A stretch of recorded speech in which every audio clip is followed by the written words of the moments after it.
وقرنا في بيوتكن ولا تبرجن تبرج الجاهلية الأولى।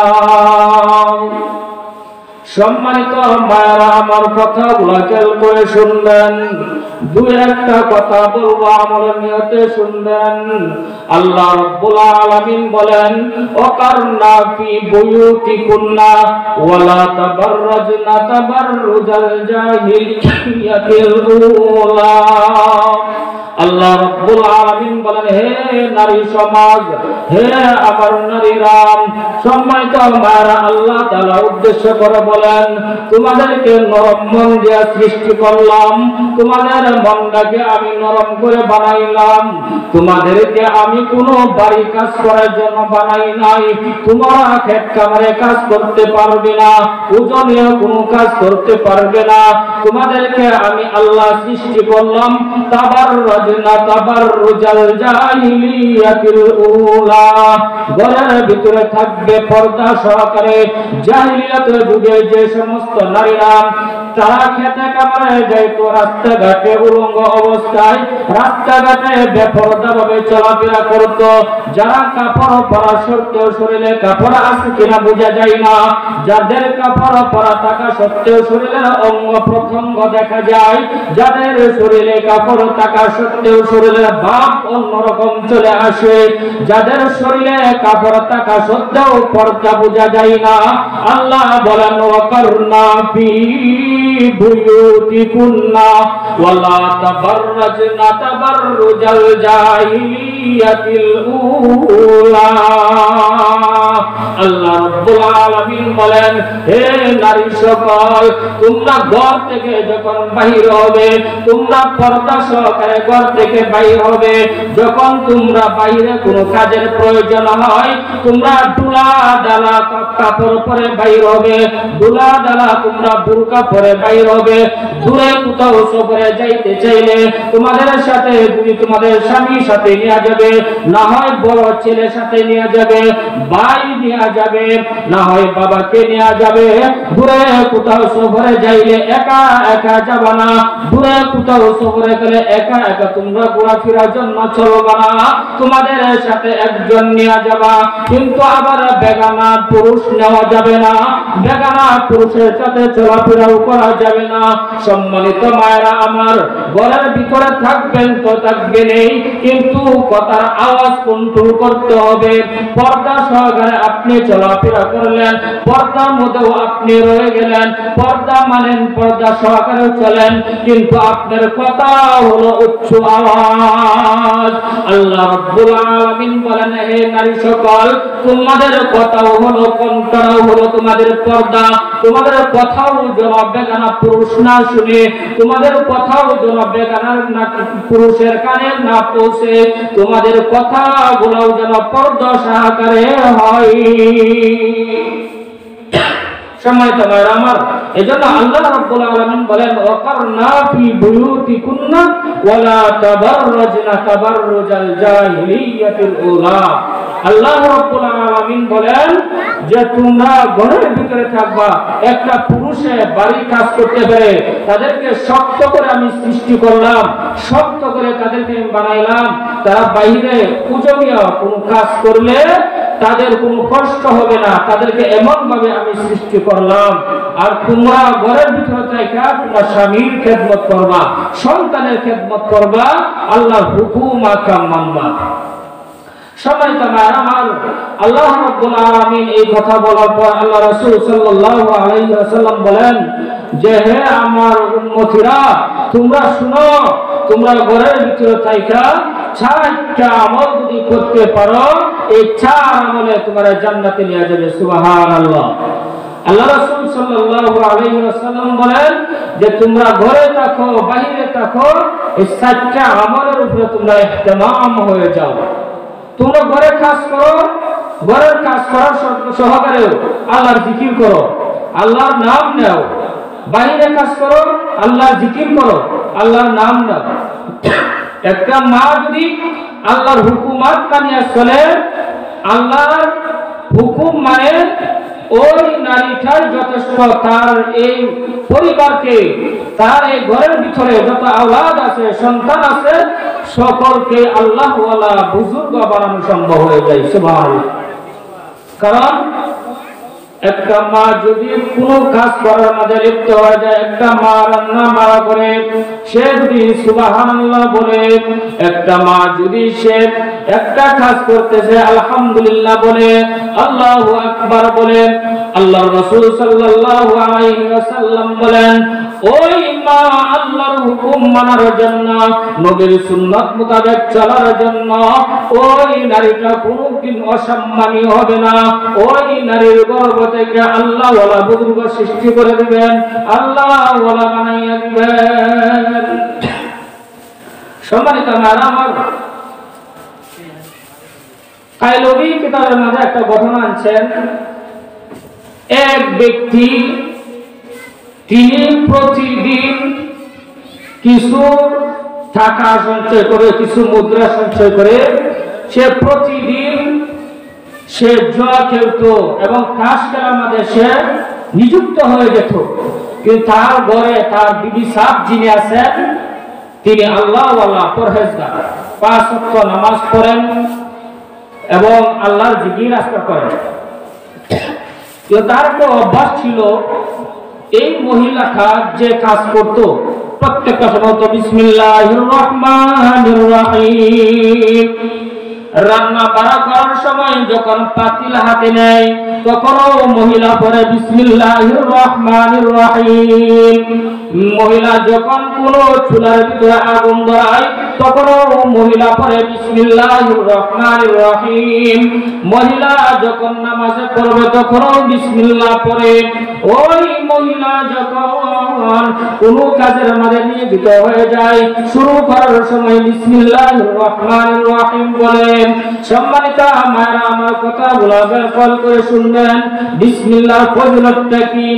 ওই মহিলা যখন বিসমিল্লাহির রহমানির রহিম বলে তখন তার স্বামী তাকে দেখতে পায় নাই, তাকে দেখতে পায় নাই, কিন্তু হঠাৎ করে তার একটা চিন্তা আসলো যে আমি জুয়া খেলাই, আমি তাস খেলাই, কিন্তু আমার বিবি নামাজ পড়ে আমার কাছে ভালো লাগে না, আমার বিবি সে জিকির পড়ে আমার কাছে ভালো লাগে না।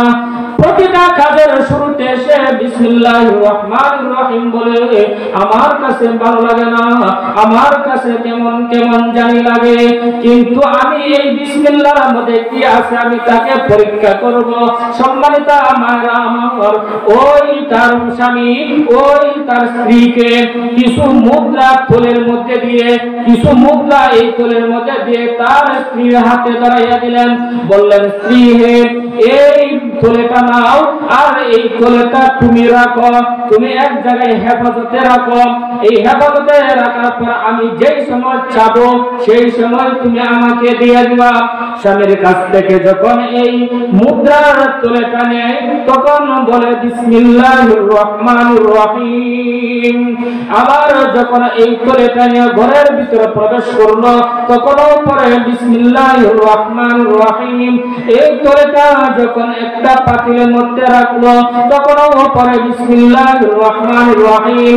তার স্বামী তাকে এই থলে দেওয়ার উদ্দেশ্য হলো তাকে পরীক্ষা করার জন্য যে এই বিসমিল্লাহর মধ্যে কি আছে আমি আজকে তাকে বাইর করব। ওই বিসমিল্লাহির রহমানির রহিম বলে যখন থলেটা একটা পাতিলের মধ্যে রাখলো, আড়াল থেকে তার স্বামী দেখতে পায় যে আমার এই মুদ্রার থলে ওই জায়গায় রাখছে।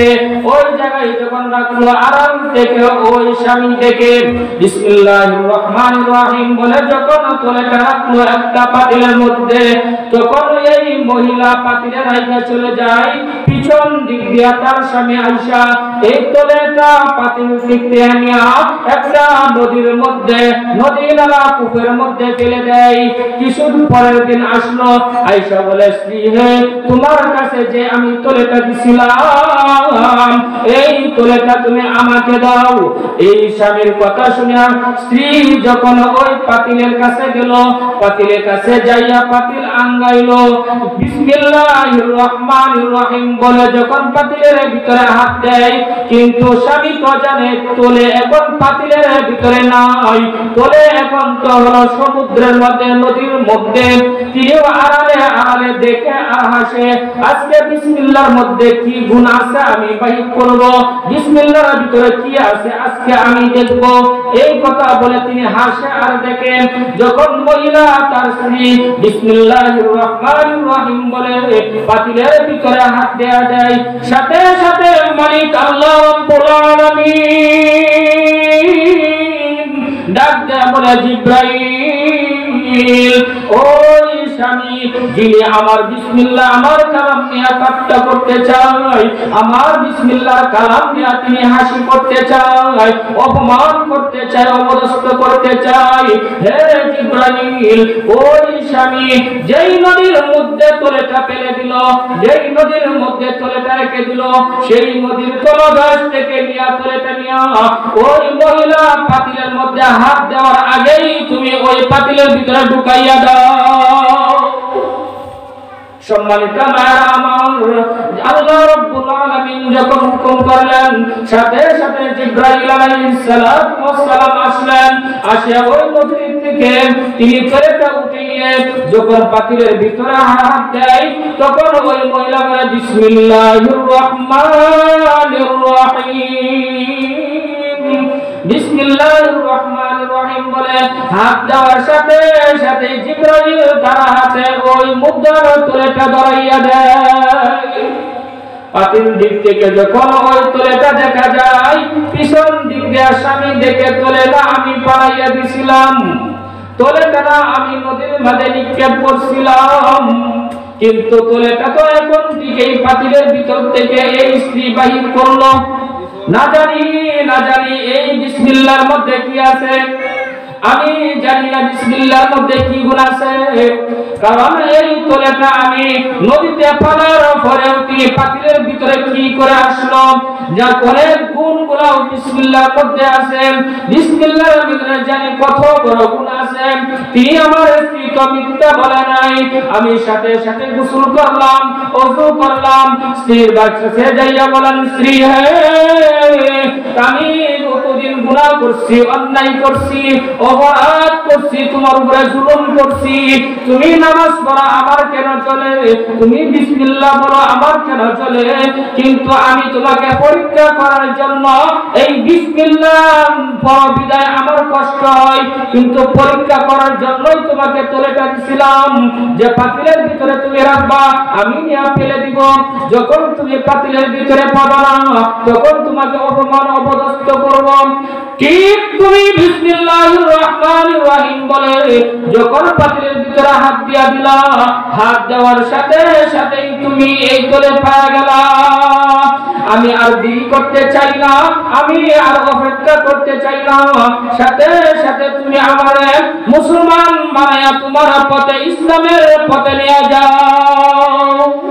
সম্মানিত মায়েরা আমার, ওই নারী ছিল আপনাদের মতোই নারী, ওই নারী ছিল আপনাদের মতোই একজন মহিলা, ওই পুরুষও ছিল আপনাদের মতোই একজন স্বামী, কিন্তু ওই স্বামী যদি বেদিন থেকে দিনে আসতে পারে, পরীক্ষা করার ক্ষেত্রে ইসলাম গ্রহণ করতে পারেন, আপনি কেন পারবেন না, আপনি কেন পারবেন না?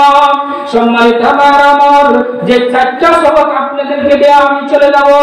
প্রথম নম্বর সবক হলো আল্লাহ রাসূল সাল্লাল্লাহু আলাইহি ওয়াসাল্লাম বলেন, আল মারআতু ইযা সাল্লাত খামসাহা ওয়া সামাত শাহরাহা ওয়া আহসানাত ফারজাহা ওয়া আতাআত বা'লাহা ফালতাদখুল মিন আইয়ি আবওয়াবিল জান্নাতি শাআব।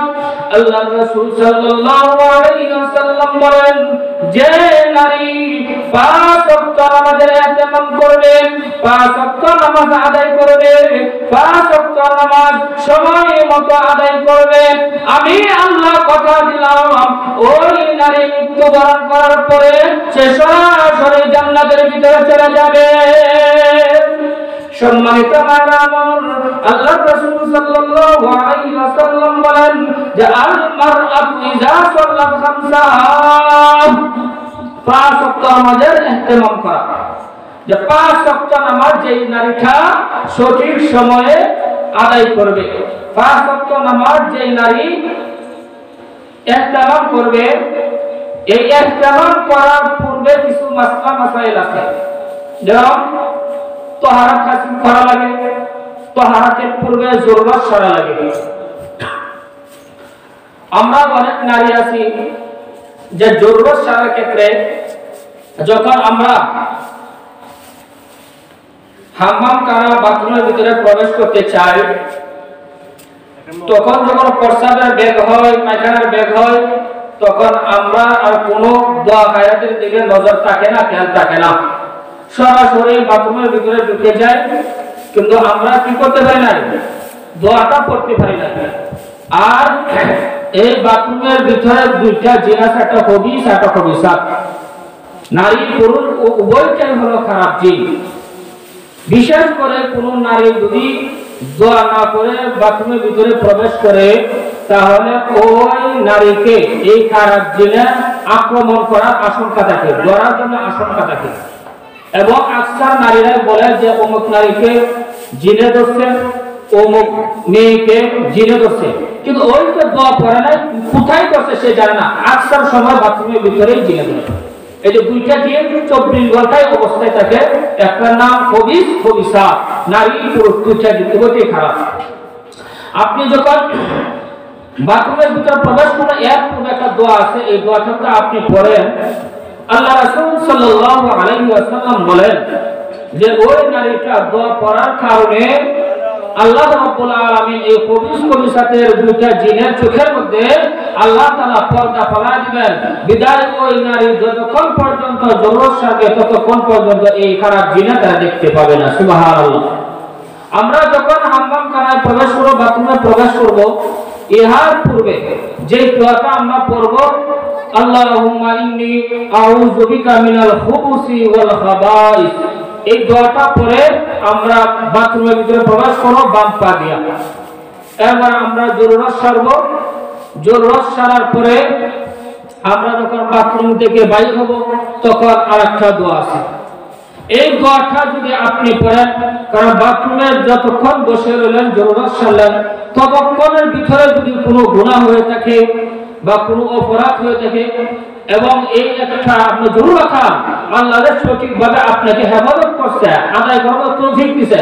এই জন্যই আবু দাউদ শরীফের riwayat আল্লাহ রাসূল সাল্লাল্লাহু আলাইহি ওয়াসাল্লাম বলেন যে হাম্মাম খানা থেকে বাইরে হওয়ার পরে কোন নারী যেন এই দোয়াটা পড়ে, আল্লাহুম্মা গুফরানাক, যে আল্লাহ এখানে বাথরুমের ভিতরে যদি কোনো গুনাহ হয়ে থাকে, কোনো অপরাধ করে থাকি, আল্লাহ তুমি আমাকে মাফ করে দিও। এবং আরেকটা দোয়া আছে, যে দোয়াটা হলো আল্লাহুম্মা ইন্নী আযহাবা আন্নিল আযা ওয়া আফানি, এটাও পড়তে পারেন। এই দোয়াটা শিখিয়ে দিলেন আল্লাহ রাসূল সাল্লাল্লাহু আলাইহি ওয়াসাল্লাম। তাহলে সহজে কোনো নারী ক্ষতিগ্রস্ত হবেন না, কোনো নারী সহজে ক্ষতি হবে না। সম্মানিত মায়েরা আমার, আপনার জরুরত সারা শেষে এখন ওযু করবেন। ওযু ধারাবাহিকভাবে যেইভাবে তারতিব আছে, সেই তারতিব অনুযায়ী আপনি ওযু করা।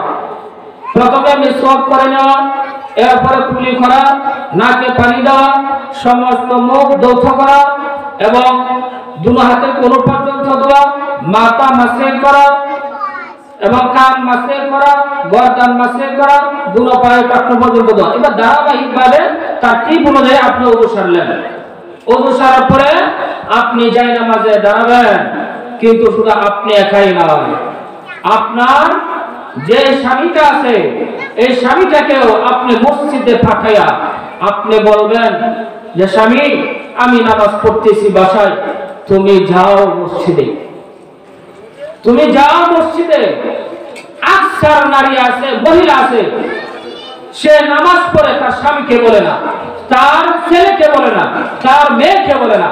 আর অনেক নারী আছে নামাজ পড়েই না। কিন্তু ঠিক তেমনি ভাবে আপনি যখন নামাজে দাঁড়াবেন, নামাজে পড়বেন, তখন আপনার মেয়ে ছেলে বলবেন, আম্মা আমার সাথে আসো, দাঁড়াও, নামাজ পড়ো। ছেলেটা বলবেন, বাবা মসজিদে যাও। স্বামীরা বলবেন, মসজিদে যান, নামাজটা পড়ে আসেন, আমি বাসায় নামাজটা পড়তেছি। আল্লাহ রাসূল সাল্লাল্লাহু আলাইহি ওয়াসাল্লাম বলেন, কোন স্ত্রী যদি তার স্বামীর মাথাটা হাতাইয়া যদি মসজিদের দিকে আগায় দেয়, মসজিদে পাঠায়, ওযুর পানির ব্যবস্থা করে দেয়, তার জামাটা পরাইয়া দেয়, টুপিটা মাথায় দিয়া দেয়, আল্লাহর রাসূল সাল্লাল্লাহু আলাইহি ওয়াসাল্লাম তিনি বলেন ওই নারীটা হলো জান্নাতি। তার স্বামী মসজিদে যাইয়া যেই নামাজ আদায় করলো, তার স্বামী নামাজ আদায় করে যতটুকু সব পাইল, ঠিক ততটুকু সব আল্লাহ রাব্বুল আলামিন ওই স্ত্রীর আমল নামায় সম পরিমাণ সব লিখে দিবেন। সম্মানিত ভাইরা আমার, ঠিক তেমনি ভাবে এই স্ত্রী তার বাচ্চাকে নিয়া, মেয়েকে নিয়া সে নামাজে দাঁড়ায় গেল, তার স্বামীরা মসজিদে পাঠালো, সন্তানরা মসজিদে পাঠালো, মেয়েরে নিয়ে আসে বাড়িতে নামাজে দাঁড়ায় গেল। ওই ঘরের মধ্যে কোনদিন অশান্তি আসবে না, ওই ঘরের মধ্যে কোনদিন ঝগড়া হবে না, এই ঘরের ভিতরে কোনদিন ফেতনা হবে না। ওই সন্তান তাই মার কথা মানবে, ওই সন্তান ওই মার কথা মতো চলবে। আজ বহু জায়গাতে দেখা যায় সন্তানের মার কথা শুনে না, বাবার কথা শুনে না, কারণ ওই ছেলেকে আপনি দিনের পথে চালাইছেন না, কুরআন শিক্ষা দিচ্ছেন না, নামাজ শিক্ষা দিচ্ছেন না, তাকে নামাজ শিক্ষা দিচ্ছেন না, কিন্তু আপনার ইবাদত আপনি করে গেলেন। তাই নয়, আল্লাহ তাআলা বলেন ইয়া আইয়ুহাল্লাযীনা আমানু ও আনফুসাকুম ওয়া আহলিকুম নারা। আল্লাহ রাব্বুল আলামিন বলেন, হে দুনিয়ার ঈমানদাররা, নারী ও পুরুষ হও, খেয়াল করে কথাগুলো শুনুন। শুধু তুমি নামাজ পড়ে জান্নাতে চলে যাবে তাই নয়, কোন নারী নামাজ পড়ে জান্নাতে চলে যাবে তাও নয়, কোন পুরুষ নামাজ পড়ে জান্নাতে চলে যাবে তাই নয়। আল্লাহ বলেন ইয়া আইয়ুহাল্লাযীনা আমানু, হে ঈমানদারগণ, ও আনফুসাকুম, তুমিও বাঁচো, ওয়া আহলিকুম নারা, তোমার পরিবার পরিজনদেরকেও জাহান্নামের আগুন থেকে বাঁচাও। তুমিও বাঁচো, তোমার পরিবার পরিজনদেরকেও জাহান্নামের আগুন থেকে বাঁচাও। কারণ তোমাকে একাই বলে নাই যে তুমি জাহান্নামের আগুন থেকে বাঁচো, তোমার পরিবার পরিজনদেরকে জাহান্নামের আগুন থেকে বাঁচাইতে হলে তোমার করণীয়, তুমি নামাজ পড়বা, তাকেও নামাজের তাকিদ দাও। তুমি মসজিদে যাবা, তোমার বড় ছেলেটারে সাথে করে মসজিদে নিয়ে যাও। তুমি মেয়ে মহিলা নামাজে দাঁড়াবা, তোমার মেয়েকে সাথে নিয়ে নামাজে দাঁড়ায় যাও, তাহলে তোমার হিসাব দিতে হবে না।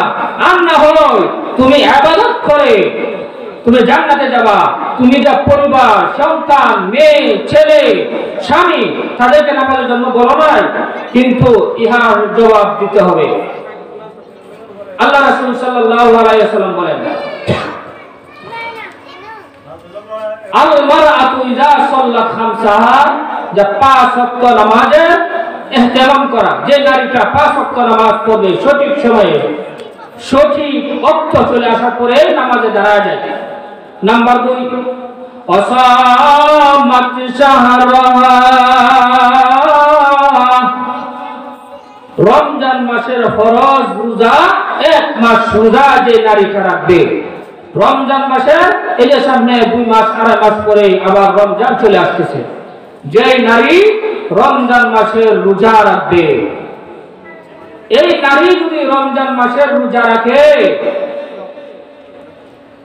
আল্লাহ রাসূল সাল্লাল্লাহু আলাইহি ওয়াসাল্লাম বলেন এই নারী জান্নাতে।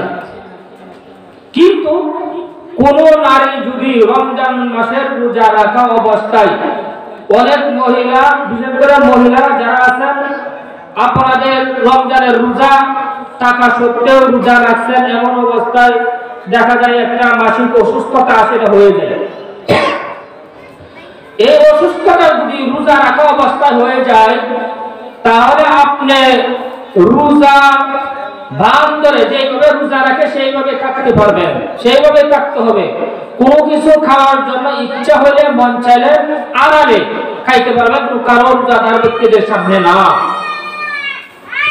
আর যদি এই রোজাটা অসুস্থতার কারণে ভেঙে ফেলেন, পরবর্তী মাসে জয়টা রোজা গেছে ওইটা রোজা আদায় করতে হবে, কাজা আদায় করতে হবে, কাফারা লাগবে না।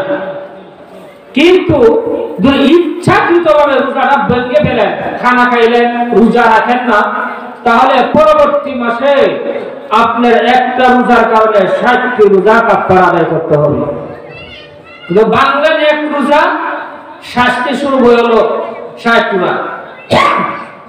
যেমন একটা ঘটনা টান দিলে বোঝা আসবে। আল্লাহ রাসূল সাল্লাল্লাহু আলাইহি ওয়াসাল্লামের সামনে একজন সাহাবী আসলেন। এই সাহাবী এসে বলেন, ও নবীজি, আমার উপরে রমজান মাসের রোজা ফরজ।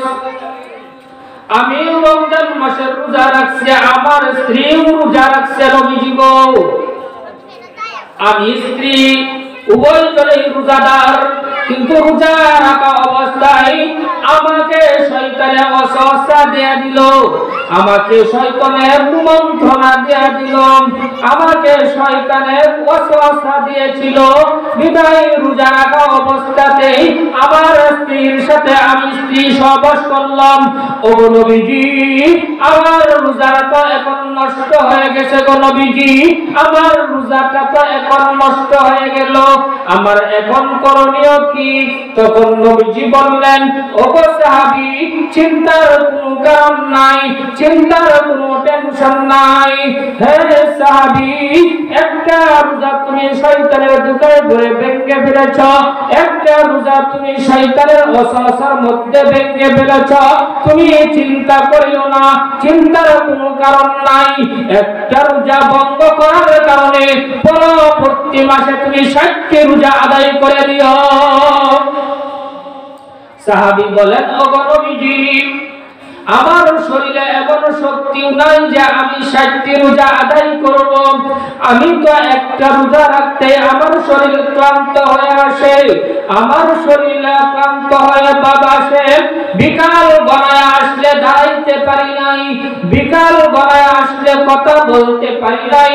ও নবীজি, আমাকে কোনো একটু সহজ পন্থায় যদি দেখাইয়া দিতেন, সহজ রাস্তা একটু আমাকে দেখাইয়া দিতেন, তাহলে আমি সহজেই কাফারা আদায় করতে পারতাম। নবীজি বললেন, ও গো সাহাবী, চিন্তা করিও না, আর একটা রাস্তা আছে, সেই রাস্তাটা হলো তুমি 60টা মিসকিন খাওয়াই দিও। সাহাবী বলেন, ও গো নবীজি, আমি এই 60টা মিসকিন কি করে খাওয়াবো গো নবীজি?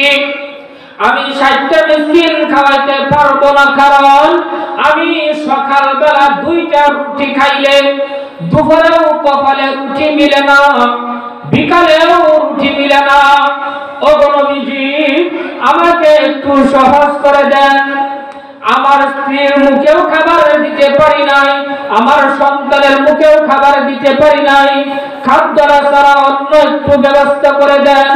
সাথে সাথে নবীজি তাকায়া দেখতে পেলেন একজন আনসারী সাহাবী খেজুরের আঠি নিয়া, খেজুরের একটা পাতিল নিয়া নবীজির সামনে আয়েশা হাজির হয়ে বলেন, ও নবীজি, এই খেজুরের আটিটা আপনাকে আমি হাদিয়া দিলাম, এই খেজুরের আটি আপনিও খাইতে পারবেন, মন চাইলে অন্যজনকেও আপনি দিতে পারবেন। নবীজি বললেন, ও আনসারী সাহাবী, তোমার এই খেজুরের আটি আমি গ্রহণ করলাম, যাও তুমি যাও, আমি খেজুরের আটি গ্রহণ করে নিলাম। রাসূল সাল্লাল্লাহু আলাইহি ওয়াসাল্লাম হাদিয়ার খেজুর গ্রহণ করে তিনি বলেন, হে সাহাবী, আমি খেজুর হাদিয়া গ্রহণ করে আমি তোমাকে দেয়া দিলাম।